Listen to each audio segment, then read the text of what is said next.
This is Dave from cheapbooks.com playing World of Tanks. The tank is the T28 HTC, which is a heavy tank concept. This is an American Tier 7 tank destroyer. It's also a reward tank that you can earn by completing a campaign mission, which comes after the Stug 4. And the map is Paris. This tank is an excellent tank. I love playing it. It's got a great gun on it.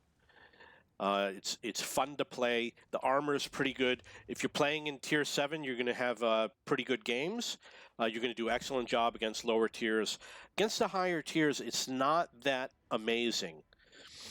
Maybe if you have APCR rounds and you like to play them, you might have amazing games against higher tiers. But I don't like to use APCR rounds. So I wanted to show you a sniping position that you can use in this game. Basically what you're doing is you're going to go to the E3 area, and you're going to shoot at the tanks that cross over in this gap at the start of the game.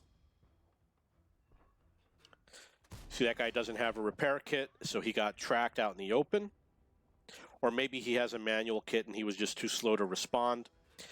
It helps if you have a spotter to spot those tanks crossing over. You're going to have trouble spotting them on your own because there's a lot of bushes in the way. That tank hasn't even made it to battle yet, and he's already got almost a third of his hit points left.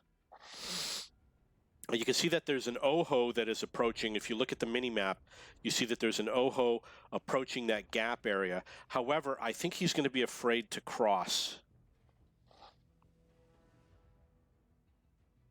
You'll notice that my team has taken a very forward position in the south.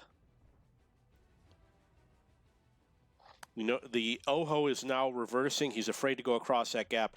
I don't think I'm going to get a lot of shots against him. I do have 938 damage. I got 3 hits so far, 2 against the Tiger, 1 against the T26E4. So there's another T26E4 that showed up. He's also afraid to cross.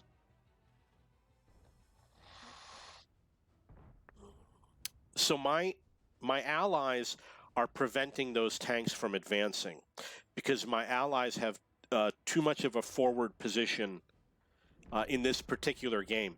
But it does show you at the beginning of the game what you can do. What I do is I knock trees over, and you want to stay far enough behind it that you get some coverage. You're also going to get coverage from the bushes in front of you. It's a relatively safe position. Let's move on to the next video.